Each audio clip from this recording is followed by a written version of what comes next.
This is the story of a man named Stanley.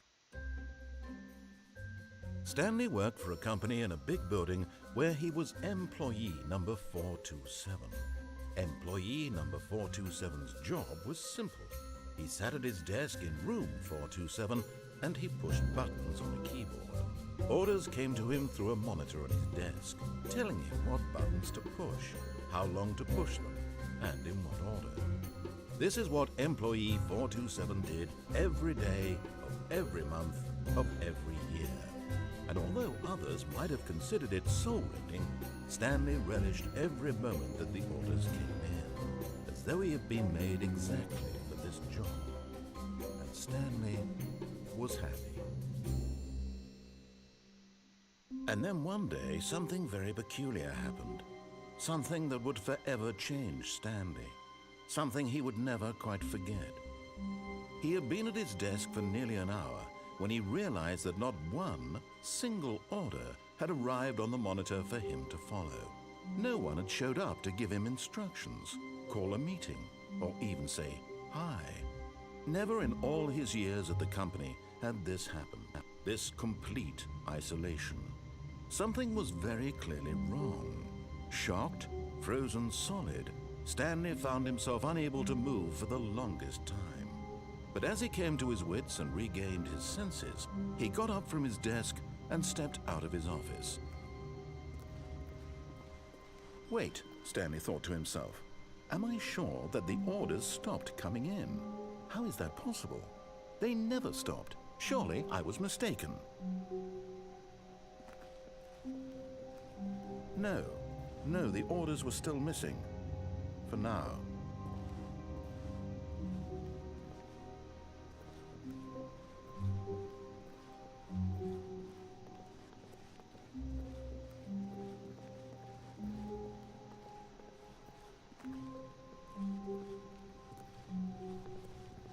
When Stanley came to a set of 2 open doors, he entered the door on his left.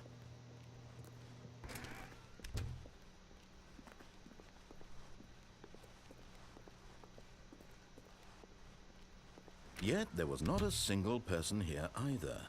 Feeling a wave of disbelief, Stanley decided to go up to his boss's office, hoping he might find an answer there.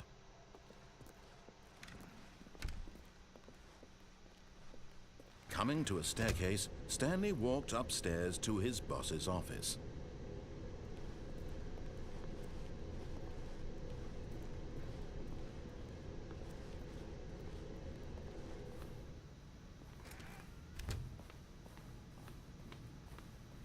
Stepping into his manager's office, Stanley was once again stunned to discover not an indication of any human life. What could it mean? Stanley wondered aloud to nobody. He began wildly tearing through papers on the boss's desk, pulling books off the shelf, looking behind paintings, desperate for clues to his situation. But his attention was caught by a keypad behind the boss's desk. What could its purpose be? In fact, this keypad guarded the terrible secret that lay buried below his feet. And so the boss had assigned it an extra secret PIN number, 2845. But of course, Stanley couldn't possibly have known this.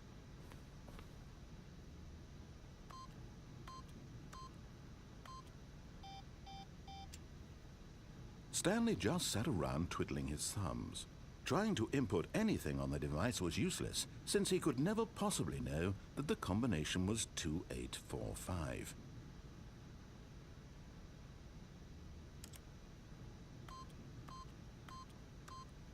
"2845.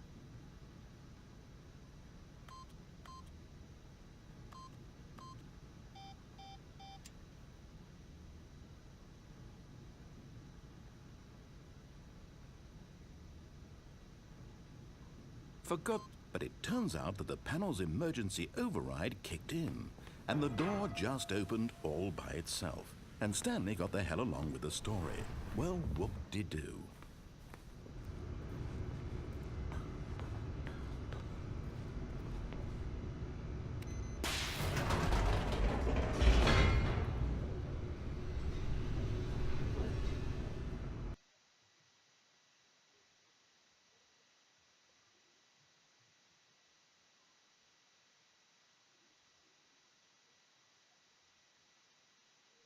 Descending deeper into the building, Stanley realized he felt a bit peculiar. It was a stirring of emotion in his chest, as though he felt more free to think for himself, to question the nature of his job. Why did he feel this now, when for years it had never occurred to him? This question would not go unanswered for long.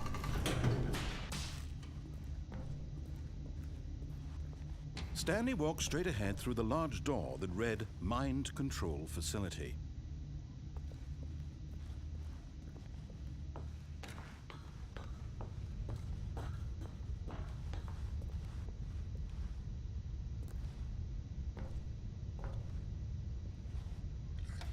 The lights rose on an enormous room packed with television screens. What horrible secret did this place hold? Stanley thought to himself. Did he have the strength to find out?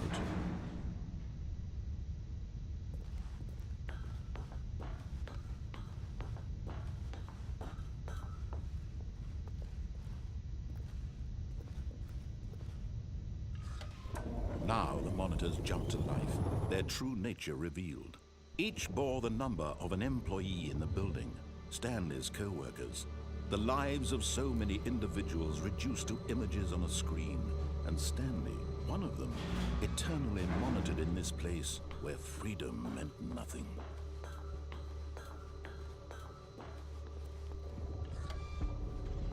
This mind control facility, it was too horrible to believe. It couldn't be true. Had Stanley really been under someone's control all this time? Was this the only reason he was happy with his boring job? That his emotions had been manipulated to accept it blindly?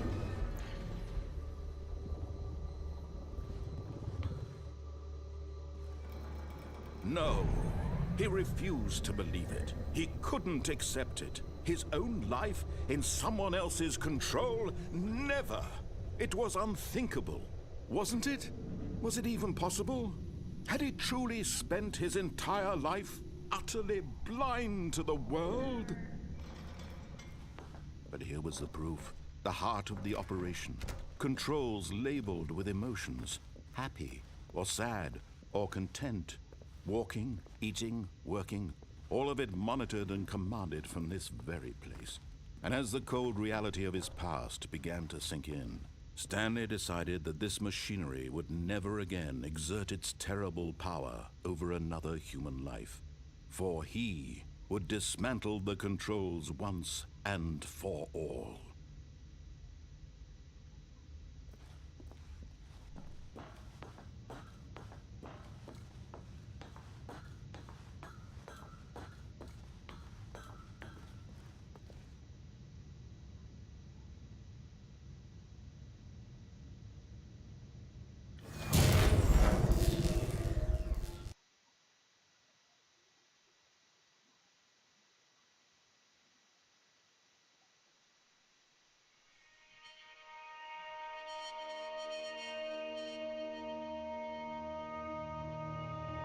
Blackness, and a rising chill of uncertainty. Was it over?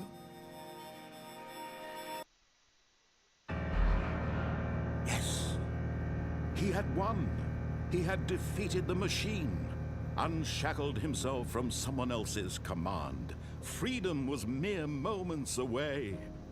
And yet, even as the immense door slowly opened, Stanley reflected on how many puzzles still lay unsolved. Where had his co-workers gone? How had he been freed from the machine's grasp? What other mysteries did this strange building hold? But as sunlight streamed into the chamber, he realized none of this mattered to him. For it was not knowledge or even power that he had been seeking, but happiness. Perhaps his goal had not been to understand, but to let go. No longer would anyone tell him where to go, what to do, or how to feel. Whatever life he lives, it will be his.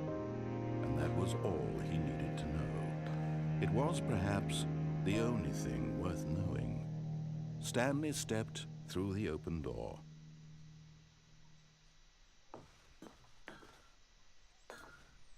Stanley felt the cool breeze upon his skin, the feeling of liberation. the immense possibility of the new path before him. This was exactly the way, right now, that things were meant to happen. And Stanley was happy.